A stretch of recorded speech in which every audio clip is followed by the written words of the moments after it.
Kaspar, where are we? We are in Valencia. What have we done in Valencia? Not even paid.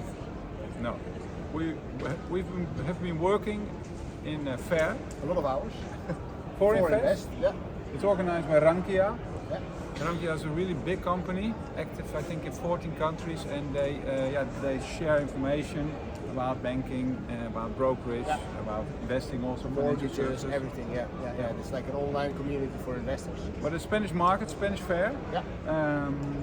I think if I look around, it's quite a big place. Massive. It's now Thursday afternoon. It's finalizing, and for us it was the first time we were on a completely Spanish event. Yeah, and Martin gave a presentation this afternoon in Spanish. And on this stage, and in front of me, I see like 100 chairs completely full. And Martin made a story about options. And correct. In the market reports, we don't do that too much because it's specialist. It's difficult, and we will keep more. You will have more questions once we're finished. Then. Yeah.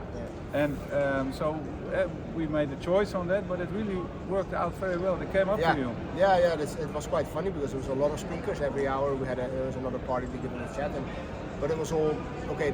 People were very not so aware of what was going on. And with us, they came straight away. They came to our stand and started asking us questions.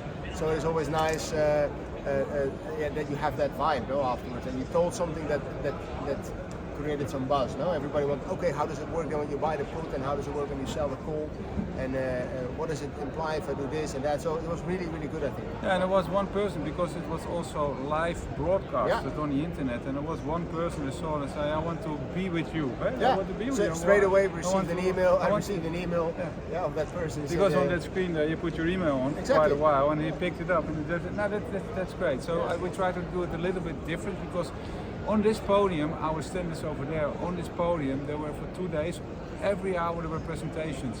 I never saw so many charts in my life. Charts. History.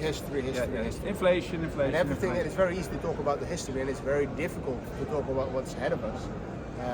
So we gave a bit of a different noise, I think. We didn't give any expectations, we didn't give an opinion about what is going on in the world, we just gave tools that if somebody goes home and he understands what I've told them, they can implicate on their portfolio, and I think that is what made us stand out. I think we have to say that we stand out, and also I think, because we're Dutch. I know, and I think that you did really well in Spanish.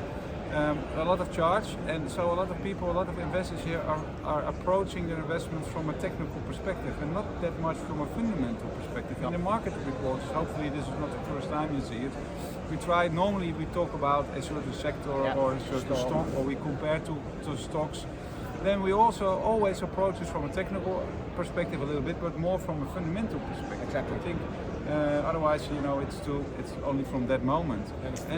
And what we saw that a lot of Spanish investors, they approach it from a technical perspective, and that's, I think, mainly due also to their brokers and banks, that the information that's provided to them, it's mainly about charts. Yeah, they think that the news is in the chart. The chart is just something, it's a confirmation of something that already has happened. Yeah.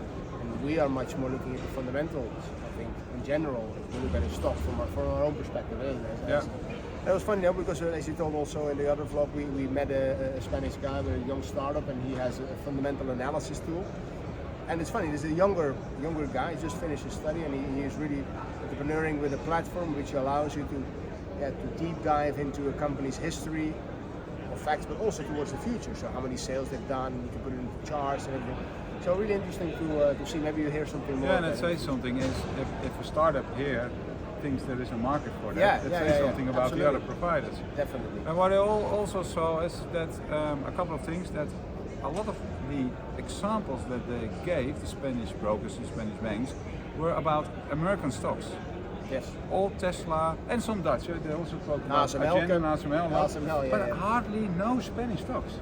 They really focus but the Spanish on the US market is, I mean, it maybe sounds really hard when we're saying, but I think the Spanish market really needs a shake-up. You see also that the volumes in the Spanish stock market are going down.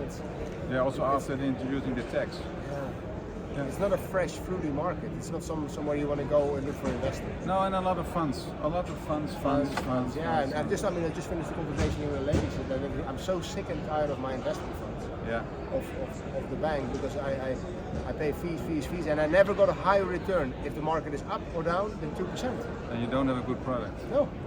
No, and also the stock markets are a little bit in a neutral direction in the last weeks. And you also feel that here. So the people that come here, a lot of people don't come because they only come when it's going really well or really bad. So these were also a type of investors. I think they also had a neutral position. Absolutely. They were not really positive. They were also not really negative. They kept their portfolio. So I think why I am saying that because a lot of investors always ask us, how is the market doing, or what do you hear from other investors? What is the voice of the public?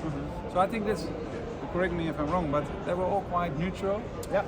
Not positive again. Also interested. They were curious. They want to hear what we have to tell. What can we learn? And it's, in that sense, yeah, they're looking for something. No? I think we have to say that. Yeah, definitely. So that's why we are recording this market report, is because we have to drive back from Valencia, from Forinvest. And next week we are back, and then we will analyze again a certain sector or a certain stock. So, thank you for watching. See you next week.